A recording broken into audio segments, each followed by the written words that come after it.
nationalistes, allons de l'avant. Jeunes du pays, avançons, avançons. Intellectuels et soldats, avançons. Femmes et filles, allons de l'avant. Peuple congolais, ne jamais reculer. Ta la la la la, ta la la la la, ta la la la la la. Albert Omba, bonjour. Bonjour. Vous êtes analyste.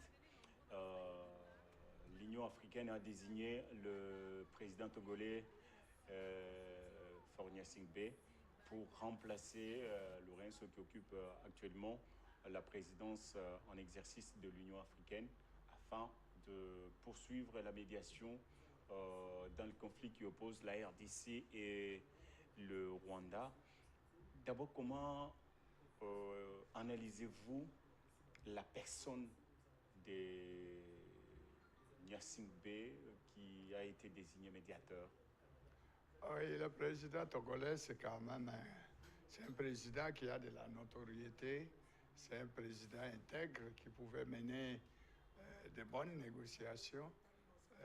Le problème, c'est au niveau des partis qui doivent négocier.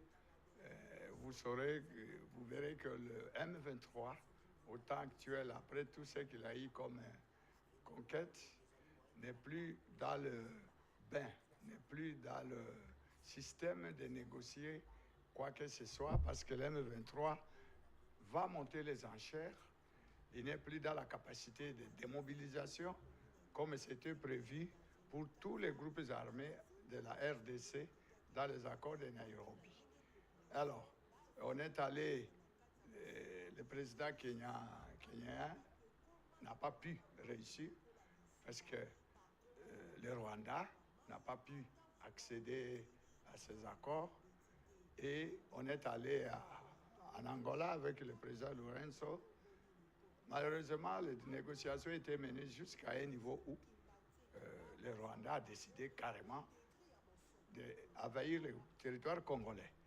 Et en envahissant le territoire congolais, le M23 a bénéficié de l'appui total du Rwanda et le Rwanda a démontré à la face du monde ça beaucoup plus de confidence. Tout le monde a vu que c'est l'évasion du Rwanda pour la RDC. Et maintenant qu'ils ont conquis quelques territoires, notamment une grande partie du Nord Kivu et du Sud Kivu, le M23 a l'appétit et glouton et il a la main longue, il va négocier, mais en demandant beaucoup plus de concessions que dans les accords passés. C'est là où la difficulté que le président Gnassingbé aura pour vraiment aboutir à une négociation. Un deuxième point aussi. Ça veut dire qu'à vous entendre parler, le président togolais a des moindres chances pour réussir sa mission.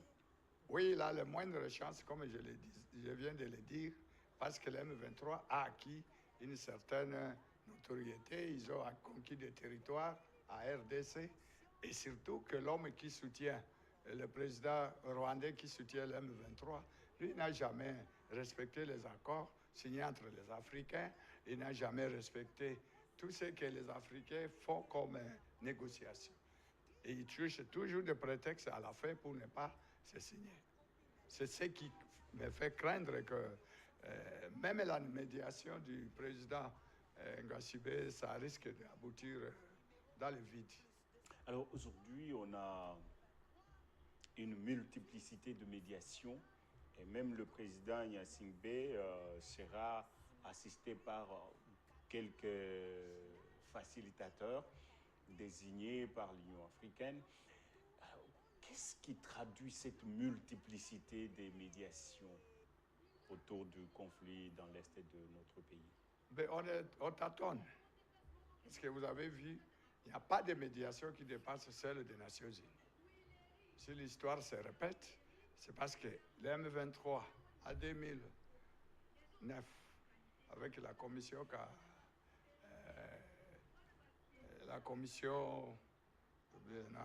on a trouvé qu'il y a plus l'exploitation des minéraux qu'autre chose.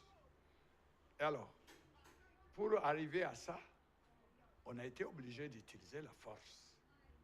Les Nations Unies, qui a pu être comme médiateur principal, a utilisé la force pour buter dehors les M23.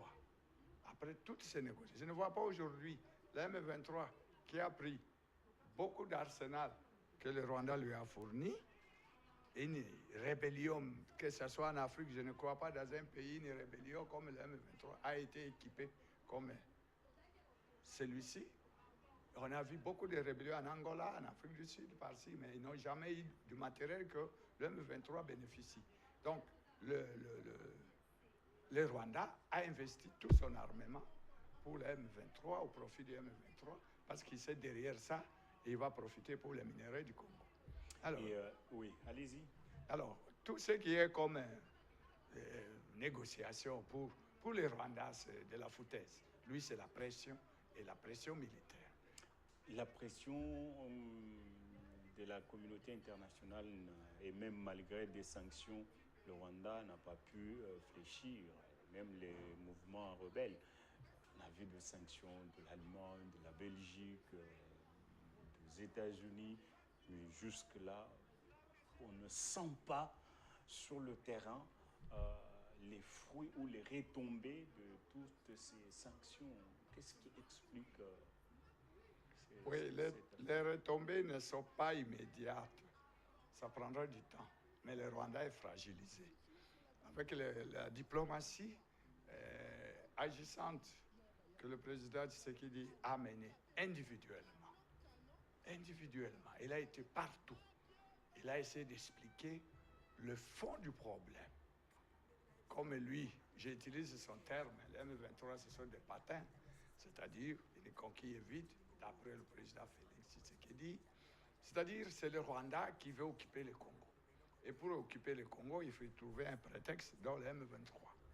Et les choses sont maintenant tellement clarifiées parce que le Rwanda, qui est assez, un pays assez, quand même, le président rwandais qui est un peu civilisé, sait que quand une armée d'un pays envahit un autre, c'est clair, on ne parle plus de rébellion. On peut avoir d'autres garçons qui sont derrière toutes ces histoires-là, qui s'appellent, qui parlent français, ils disent n'importe quoi là, c'est pas ça. Le fait que l'armée rwandaise a traversé la frontière pour occuper le Congo, aujourd'hui, juste à Goma et à Bukavu, on ne peut pas parler de rébellion. Ça, il faut d'abord qu'on se mette d'accord sur le contexte. C'est pourquoi, dans toutes les négociations, le premier problème, les premières conditions qu'on a posées au Rwanda, c'est de retirer d'abord ses troupes. Si les Rwandais retirent ses troupes jusqu'au niveau de ses frontières, si le M23 revient jusque là où ils ont commencé, on peut commencer les négociations. C'est que le Rwanda oublie, avec tout ce que le président Tshisekedi a fait comme négociation, on a démontré que le Rwanda est le premier acteur qui exploite tous les minéraux du Congo.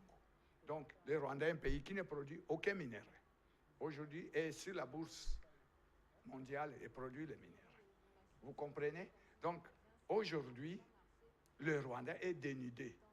Même l'argument de génocide, je m'étonne que les Congolais soient... C'est au Congo il y a eu génocide.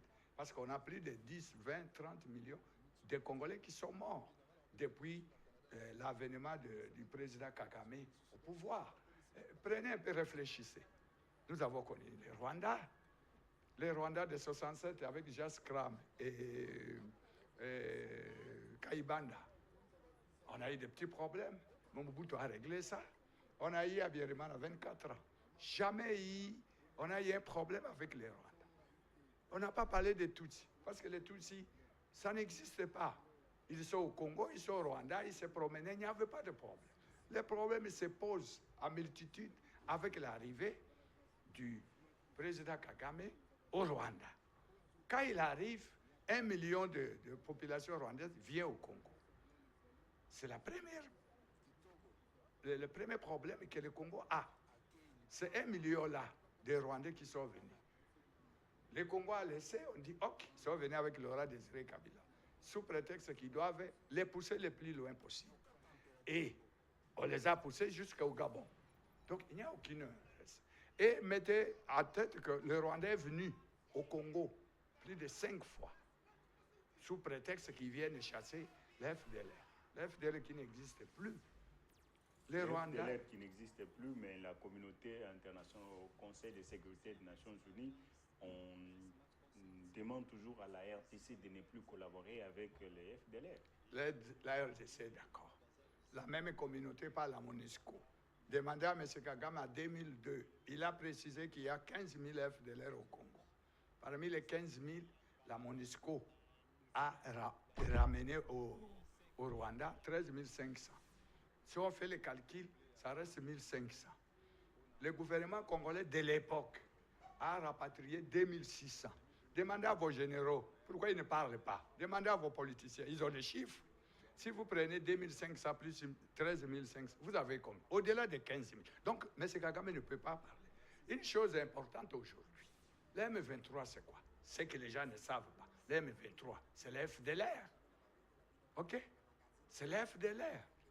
Qu'on a rapatrié, que Kagame utilise pour venir au Congo. Parce qu'ils connaissent tous les minéraux, ils connaissent tous les sites. Ils ont fait le tour du Congo, aller et retour, du Rwanda, et puis au retour. Alors les gens, ils s'époumonnent, Kagame parle de FDLR. Mais les FDLR, qui les utilise? Prenez tous ces M23, amenez-les dans un circuit des Nations Unies, qu'on essaie de les identifier. Vous trouverez au moins, pas moins de 5 000 soi-disant M23, qui sont des ex-FDLR. On en a trouvé en 2009, dans les rapports mapping, 700 FDLR étaient rapatriés, étaient dans le M23. Nous sommes en 2009. 700 qui étaient déjà rapatriés au Rwanda, mais qu'on a retrouvés au Congo, dans les rangs de M23, en 2009. Maintenant, aujourd'hui, nous sommes en 2024. Il y en a combien? Connaissez-leur pas les choses. Connaissez-leur pas. Vous croyez que M. Kagame va prendre l'armée patriotique? Non. Il a formé tous ces FDLR qui sont partis. Ça fait plus de 20 ans, on les a réformés. On a dit, allez, vous allez travailler pour nous au Congo. Ils connaissent toutes les pistes. Tous les minéraux, partout. Tous les gisements artisanaux. Ils connaissent Walikale par cœur, Chabunda par cœur, Mwenga par cœur, Fizi par cœur. Donc, pour eux, c'est le Congo. Walikale, n'en parlons pas. Tous ces FDLR-là, c'est ce qui composent la grande partie de ce que nous connaissons aujourd'hui. Faisons l'identification. Demandez à la communauté internationale qu'on prenne les M23, qu'ils aillent là-bas, ils vont identifier. Vous trouverez au moins des milliers d'ex-FDLR qu'on a déjà rapatriés au Rwanda, mais qui sont sous les drapeaux comme M23. Ça, on n'en parle même pas. Vous voyez un peu? Et quand les gens parlaient, la MONUSCO doit partir. Ils savaient pourquoi. Parce que la MONUSCO détient les fichiers. Si on prend ces fichiers, on identifie chaque M23. On trouvera qu'au moins, j'ai même ma main à couper, au moins plus de 5 000 sont dans les rangs du M23. Voilà la vérité. Monsieur Albert Omba, c'est une vérité que vous révélez, dont on ne parle pas beaucoup plus pour éclairer l'opinion publique. Mais nous sommes butés au problème du temps. La médiation qatari qui s'est invitée dans cette affaire et dont la barque est menée, on ne comprend absolument plus rien. Donc le Qatar joue sur la communication. Ça veut dire que ce sont des médiations qui se passent en coulisses, dans le silence presque total. Oui. Qu'est-ce qui explique cette invite du Qatar dans ces conflits? Oui, le Qatar a des intérêts au Rwanda et au Congo. C'est le seul pays qui a mis ce moyen à l'époque pour investir ouvertement à l'achat de l'or. Et il a donné des millions au Congo pour acheter de l'or d'une manière officielle. Le Qatar a installé une industrie de transformation assez élevée au Rwanda, de l'or. Donc, l'or du Congo, qui allait d'une manière clandestine, le Qatar a installé des comptoirs d'achat et un système pour acheter officiellement.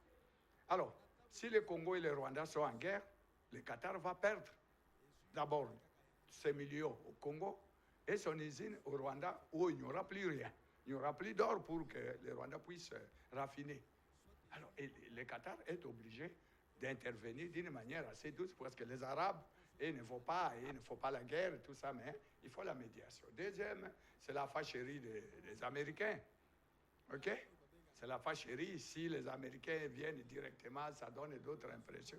Ils utilisent toujours des sous-fifs pour essayer quand même de désamorcer la bombe. Voilà un peu la raison du Qatar. Une dernière question. L'accord de minerais contre la sécurité, est-ce que c'est le format à l'angolaise? Presque. À l'angolaise, on a demandé des têtes. On a demandé la tête de Savimbi. Et l'Angola, les Américains ont investi, mais ils ont vendu Savimbi. Mais ici, on ne va pas la tête de qui que ce soit. On voudrait que, d'une manière, les Américains, au lieu de passer par les Rwandais, qui ne produit pas de matières précieuses, qui sont aujourd'hui les coltans, tout ce qui est comme électrique, voiture, tout ça, appareils téléphoniques, c'est le Congo, le seul pays au monde qui dispose au moins d'une grande partie de ces minéraux. Alors, le Rwanda volait. C'est d'une manière frauduleuse que le Rwanda pouvait s'acquérir. Vous allez traiter avec les voleurs ou les propriétaires. Et les États-Unis, qui sont un pays civilisé, ils vont, non, on traite avec le Congo, qui est le pays propriétaire. C'est pourquoi ils ont pris cette option. Merci beaucoup, Albert Romba, pour avoir répondu à nos questions. C'est moi qui vous remercie, Félix. Merci. Peuple congolais n'est jamais reculé. Nationaliste, allons de l'avant. Jeunes du pays, avançons, avançons. Intellectuels et soldats, avançons. Femmes et filles, allons de l'avant. Peuple congolais ne jamais reculer. Ta la la la la, ta la la la la.